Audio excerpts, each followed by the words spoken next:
Привет, привет. Има доста избухвания от 2 дни насам. С нощи доста избухна. Отново много силни енергии влязаха. Навлязаха в нас. И този път, днес, от сутринта разглеждаме присъствието на едни духчета, които отговарят за вярата. Или по-скоро за доверието, което някак си изпитваме или не. Имаме или не. Към хората, към всичко, което е около нас. Това, което е актуално и на дневен ред, така да се каже, е да преразгледаме страховете си. Защото основното така противоречие с вярата и с доверието са тия страхове. Да не бъдем излъгани, да не бъдем наранени, да не бъдем ощетени. Имаме някакви лоши опитности, някакви лоши спомени, лоши преживявания и сега сме изгубили доверието. Днеска моята дъщеря му попита на 8 години почти. Ми зададе въпрос как, когато много пъти те излъжат хората, спираш ли да им вярваш напълно? Завинаги на всички хора, които дойдат, или продължаваш да им вярваш, да се надяваш, че те няма да те излъжат? И точно това е въпрос тук, който стои при нас всички, че толкова много пъти сме подвеждани, лъгани и така нататък, че не сме сигурни дали можем да вярваме повече на някой. Аз ще ви кажа в какво вярвам и какво мен ме спасява. Спасява ме вярата в това, че висшите сили толкова ме пазят и съм толкова защитена, че абсолютно нищо лошо не може да ми се случи, нито на мен, нито на всички около мен. Когато започна, да речем, когато поискам да си купя нещо или търся да си купя нещо, аз знам, че няма да дойде нещо, което не е за мен. Знам, че ще ми се даде това, което трябва да бъде като цена, като вид, като качество, като абсолютно всичко. И ако тук-таме съм загубила баланса финансово, да речем, не съм успяла да избалансирам, знам, че с тази покупка или ще взема много добра цена и най-добрата цена, или пък ще взема по-висока цена, но ще знам, че това е в баланс с Вселената и няма да ме притеснява изобщо, ако после я видя същото нещо, което съм си купила, но на по-ниска цена. Затова, когато правя нещо, каквото и да правя, аз винаги слагам доверието на първо място, защото ако тръгна да градя взаимоотношения с един човек, аз не мога да го направя без доверие, защото няма да има основа. Но когато слагам доверието, аз се стремя да не се надявам и да вярвам на самия човек, а да вярвам, че ако той не е подходящ за мен, ако той е дуален или пък с лоши намерения, така ще се разкрият нещата, че светлата сила няма да позволи на този човек той да е в моето обкръжение и да сме заедно. Последно време много такива синхрони ми се случват. Много интензивно се моля така. Моля моят виш аз, моля Всевишния и всички светли сили и братя в едно, които са с мен и ми помагат, да премахнат от мен, от полето ми, от живота ми, от обкръжението ми всички същества, които не са за моето добро, които не ми влияят добре. Нека те да бъдат изкарани от живота ми, от синхроните ми, от присъствието, да си продължат пътя по най-добрия начин за тях, аз да си продължа мой по най-добрия начин за мен. Моля се осъзнато за това всичко, което не е за моето добро, да напусне дори живота ми. Каквото и да е то, както и да е то, ако то не ми влияе добре, ако то не е за моето добро, ние тук сме заспали, ние сме в духовна кома, ние не знаем кое е най-доброто за нас. Ние сме под влияние на матрица, на сигнали, на антени, на всякакви други влияния и не можем да преценим правилно кое е най-доброто. Единственото, което можем да направим е да повярваме, че висшата сила отгоре знае кое е най-доброто и ако ние ги помолим и предадем всичко в тяхните ръце, има как да се изпълни най-добрия сценарий. И както споменах, в последно време има много такива синхрони. Моля се интензивно наистина за всичко, което има да се изчиства около мене. И да, разпадат се определени неща, които не са чисти, които са дуални, които не ми влияят добре, които изтискват енергията ми, се месят в полетата ми. недоброжелателно, без те да ги осъзнават, защото много хора, примерно, не осъзнават, че те завъртат определени полета и правят определени енергийни изсмуквания, да речем, защото през тях работят определени същности, които това им е работата. За съжаление обаче човека не може да го разбере лесно това нещо и вече сме говорили много пъти за обсебванията, за влиянията върху нас. Те са много специфични за работа и най-важното е да се молим за просветление и да вярваме, че то ще дойде. Ако имаме наистина някакво обсебване или нещо, което ни влияе недобре, просто да вярваме, че то ще се покаже, ще се разобличи и ще напусне телата ни и защо ще отслаби или пък ще примахне напълно влиянието върху нас. Това, което искам да споделя е, че е много просто. Просто да вярваме, да се уповаваме на това, което се движи отгоре. Те знаят кое е най-доброто за нас. И няма как да бъдем излагани от човек, ощетени от фирма или от някой продавач или от работодател. Няма как да бъдем ощетени, ако се отдадем на тази вяра и повярваме, че има кой да ни пази. Защото при мен точно така работи. Аз преди 2 дни се помолих на 22 в 22:22 направихме една колективна молитва, в която помолихме да се изчисти всичко негативно около нас и започнаха веднага да излизат зайчетата от тук и от там, които да показват своята дуалност, своята неактуалност, неадекватност. И съм благодарна за това. Да, наистина понякога е болезнено да виждаш как твои близки хора, които обичаш, излизат в дуалност и се разкриват техните маски, но от друга страна е много по-отрезвително и много по-полезно да го направим така. По-полезно е и за тях и те да успеят да видят това, което работи в тях. По-полезно е и за мен да видят това, което работи в тях също. И така да пазим полетата си. И сега като казвам да пазим полетата си, днеска много актуална тема. Утре в колективната сбирка ще бъде много актуално да обособяваме полета. Много е важно в този период наистина да не се натискаме да ходим на най-различни енергийни практики, да правим най-различни енергийни неща, а просто да внимаваме и да се обособяваме. Нашето собствено поле. Дори да участваме по някакъв начин в колективни сбирки или някакви други практики, ние отново да влизаме с намерението, че нашето поле е абсолютно обособено, затворено, заключено за другите. Аз го правя доста време насам и мога да ви кажа, че усещането е, че няма влияние върху мен. Кой каквото и да ми каже, кой както и да реагира, аз не навлиза в мен енергия и аз по никакъв начин не реагирам. И това е благодарение на това обособяване на полетата. Затова аз казвам така: Отче, светли сили, висши аз, моля ви, обособете полето около мен, в мен, с мен, моето поле, нека да бъде затворено и заключено за всякакъв вид достъп. Никой да няма достъп до него, освен светлите сили, висшите ми аспекти, всичко, което е за моето добро. Нека в моята енергия и тела да навлизат само светлина и любов.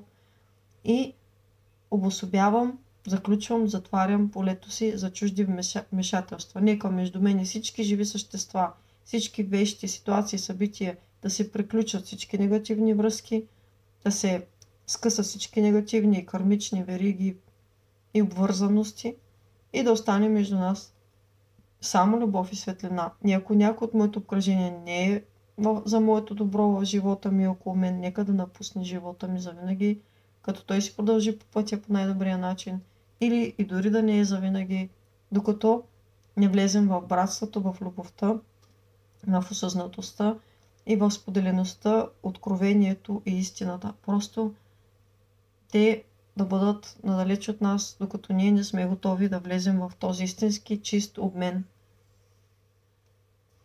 И така обособявам полетата си. Ако има конкретни хора, с които в момента нещо се случва или се завърта, директно казвам да се обособят полетата, аз да се прибера в моето си поле, те да нямат достъп до моето поле.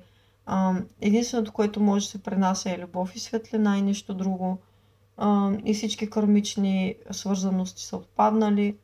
Представям си как се разтваря в светлината, отвеждам всичко негативно извън нашите тук измерения в най-подходящите за тях, ако има същности и енергии, които да влияят, и олеква и то олеква много.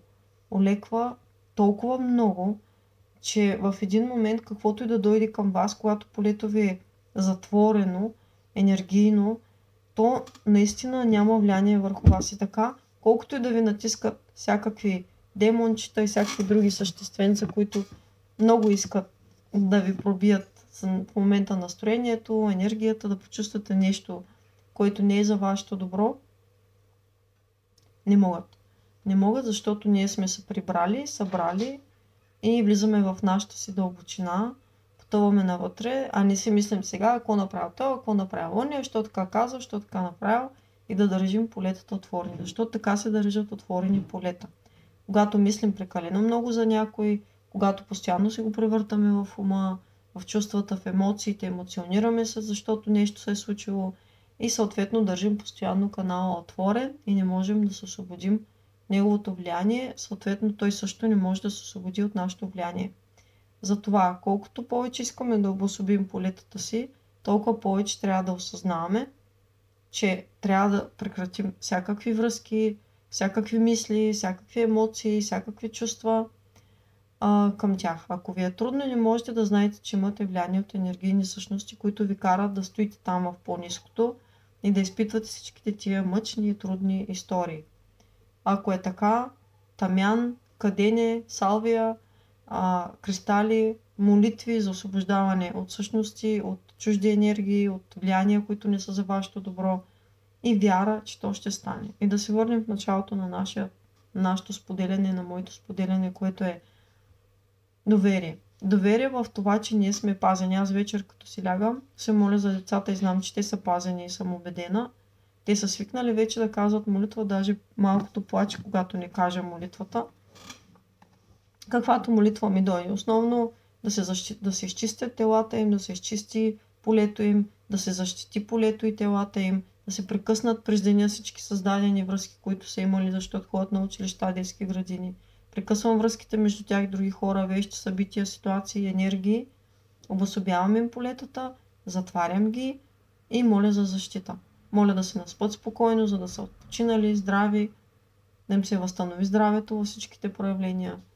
И те са свикнали и се чувстват прекрасно. Когато аз си лягам, знам, че съм защитена. Изобщо нямам такива въпросителни. Понякога го усещам, казвам, отче, моля те, светли сили, защитете ме, пазете полето. Някога се усещат разни енергии, които се опитват да пробиват. Тогава казвам със сигурност по-дълга молитва, да се пак обособи полето, да се защити, да се прекъснат всички връзки между мен и такива същества, енергии, хора, ако някой ми изпраща нещо, да се затворят канали между мен и други същества и така си лягам. Но най-важното и най-основното е да вярваме. Да вярваме, че сме пазени, че сме защитени и че тези отгоре светли братя и същества знаят кое е най-доброто за нас. И да го пускаме в тяхните ръце. Просто да се съгласяваме, че не знаем кое е най-доброто и да се съгласяваме, че те знаят най-добре. И когато тръгнем да влизаме в разни обмени с хора, да речем, или в нова работа, или да си купим нещо, да направим нещо по-голямо или каквото и да било в ежедневието ни, то ние сме убедени и спокойни, че сме абсолютно защитени отгоре и че можем да се доверим, че ако това нещо не е за нас, то няма да стане. Ако това нещо не е подходящо, то няма да стане, няма да се купи, да речем, или пък ако човека не е подходящ за нас, няма да се случат нещата. Примерно той ще изгуби интерес. Мен наскоро ми се случи. Имаше интерес към мен някаква персона, която аз се помолих, ако не е за моето добро, просто да се преориентира, да не се случва нищо. И моментално просто човека, както беше заинтересуван, спря да бъде тотално заинтересуван и го завъртяха в съвсем други синхрони, съвсем други неща. Защото вярвам и знам, че съм пазена. Знам, че ако нещо не е за моето добро, то ще напусне живота ми веднага. И ако някой ме лъже, лъжата ще излезе веднага. И ако някой е дуален, дуалността ще излезе веднага. И ако някой е в недоверие, пък се преструва, че ми вярва също. И така вярвам в абсолютно всичко, че ще бъде разобличено от светлата сила. И вярвайте ми, то се разобличава от светлата сила. Дори да тръгна да правя някакви грешни заходи, веднага ме наместват на мястото ми и ми показват, че е така. И не защото съм по-специална от вас, напротив, защото съм същата като вас, но просто вярвам. Вярвам, че ме пазят и вярвам, че то ще се случи по най-добрия начин за мен. Допускам хората, давам им любов, доверявам се, но в същото време знам, че ако някой е дуален и има недобри намерения към мен, той ще бъде разкрит и разобличен и неутрализиран от полето ми. И ще се продължи в неговите си полета да се върти както си иска. Затова бъдете спокойни, спете спокойно, живейте спокойно и просто се уповавайте на светлите висши сили, които ни пазят и които пренареждат нещата по най-добрия начин. И ние просто трябва да им се доверим. Просто е елементарно. Всеки път, когато започнем да изявяваме контрол, да правим това, да правим това, да си мислим, че нещо зависи от нас, губим. Всеки път, когато си припомняме, че това, което сме го започнали, ще се случи по най-добрия начин, когато се води отгоре, печелим. Затова да се доверяваме повече, за да имаме повече вяра, да ни случват по-добре нещата, за да развиваме по-добрите сценарии, да релаксираме, да сме в мир и покой и да се наслаждаваме на този земен живот най-накрая, вместо постоянно да сме в задъханости, в притеснения, в служене, обслужване на матрицата, на всичките нейни роботизирани истории. Просто да се върнем в тази човешко, божествена тук присъственост и да изявим най-доброто от нас, най-божественото, най-сакрално, най-съкровенно, което имаме вътре в нас. Защото много енергия от всякъде, много неща се опитват да ни стискват, да ни взимат, да ни обсебват, да ни вкарват идеи в главите, които са абсолютно неадекватни. Да вярваме, че светлото е тъмно, тъмното е светло и ни объркват тотално. Доверявайте се. Доверявайте се на това, което се случва. Знам, че когато има много антипод в нас, много негатив, много слабости, е много лесно да се подведем и да тръгнем в една посока, която е кармична, която е завъртяна. Но ако там е съзнанието, ако там са все още актуално опитностите, то това ще се случва. Ако пък не, ще се даде това, което е най-актуално за съзнанието на всеки един от нас. Не го забравяйте. Ние не можем да се надскочим. Не можем да напълним една чаша повече, отколкото може да съдържа. И това е моят най-голям урок последно време. Да осъзная, че хората отсреща си имат капацитет. Имат нещо в момента, което могат да изпълнят. Има неща, които имат възможност да изпълнят, понеже те имат на къде да се развиват и да разширяват този капацитет и тия способности, но не и на този етап. Ние трябва адекватно да виждаме, че някои хора не са готови за неща, които ние вече сме. Просто да го приемем, че е така. И да не се измъчваме от това и да не се опитваме да пресираме и да измъчваме другите, че те не са готови за този момент и за тази ситуация или пък за този процес.